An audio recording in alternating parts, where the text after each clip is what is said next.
math day, and so ready to dig into the story. All right, it says Mr. Bryan had 546 paper towels. He bought 359 more paper towels. How many paper towels does Mr. Bryan have? I want to look at a few key words there. We know that he had 546 paper towels. He bought 359 more.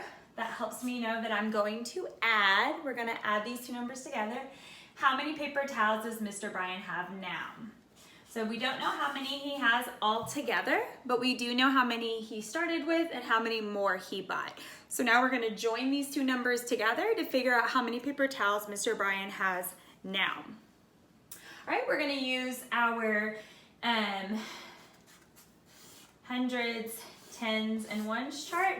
Or if you want to draw out your hundreds, tens, and ones, you don't have to do the chart. So remember, you don't always have to do it this way. You can just draw out your hundreds, tens, and ones.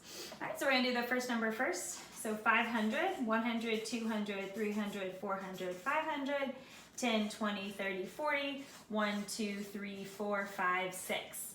Plus 359, so 100, 200, 300, 10, 20, 30, 40, 50, 1, 2, 3, 4, 5, 6, 7, 8, 9. Okay, so I'm joining these two numbers together, so I'm going to add them up together.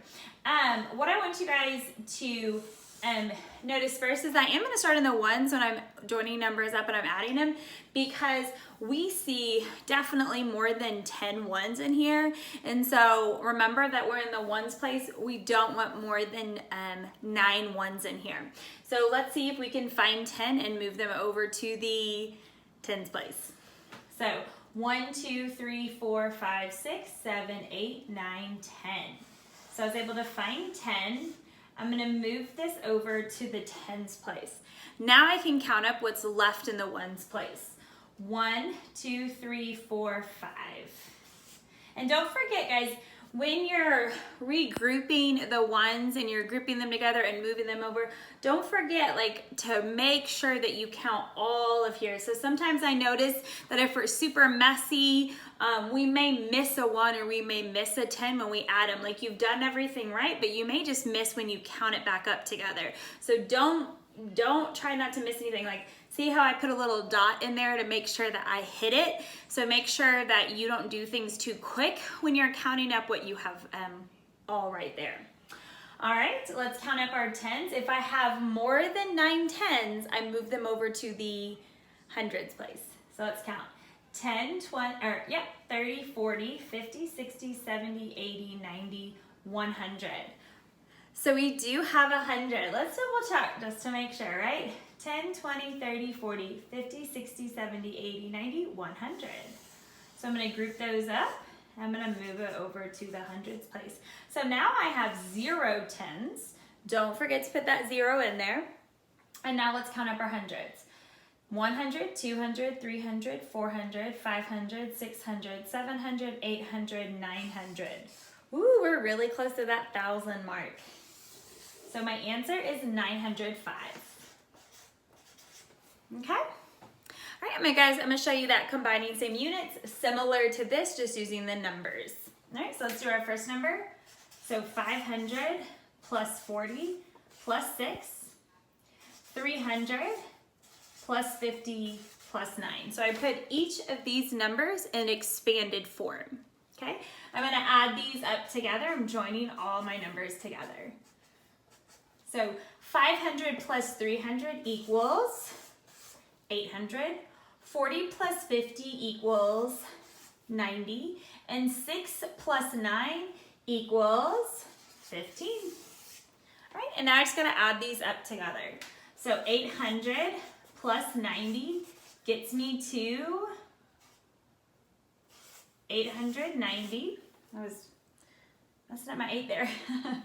I'm going to break the 15 up into equaling 10 plus 5. I'm going to add the 10 first. 890 plus 10 gets me to 900, plus 5 gets me to 905.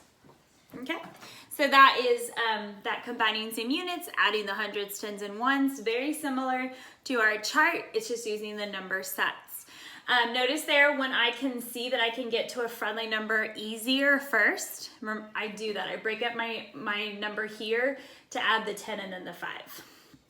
Okay, and then the last way that I want to do is the same strategies I've been doing, that incrementing strategy. So remember, I'm not going to break up the first number, but I am going to break up the second number first to expanded form. So 359 equals 300 plus 50 plus 9. And so we may break this up even greater depending on how I can add to the 546. Okay, so let's start with 546. And first what I'm going to do is I'm going to break up the 9 into equaling 4 plus 5. And you may see why. If I add 4, I will get to a friendly number. So I'm going to add the 4 first, and that will get me to 550. Okay? I'm going to go ahead and add this 50, and that will get me to another friendly number. Gets me to 600. Now I can add the 300. That gets me to 900, and all I have left is my 5, and that gets me to 905, okay? So that looks like a lot of work, although honestly, a lot of us could probably do this chunking in our heads, and this is just what it looks like on paper. So we can probably do this pretty quick. It just takes, honestly, longer probably to do it on paper, right, show your work, than it does in your head. So these are all 3 great strategies.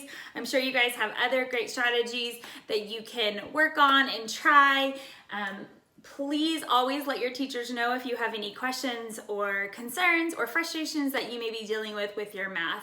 But push through them, show your parents all the ways that you're thinking. Don't be stuck in one way, try other ways, and show that you can do amazing things in your math.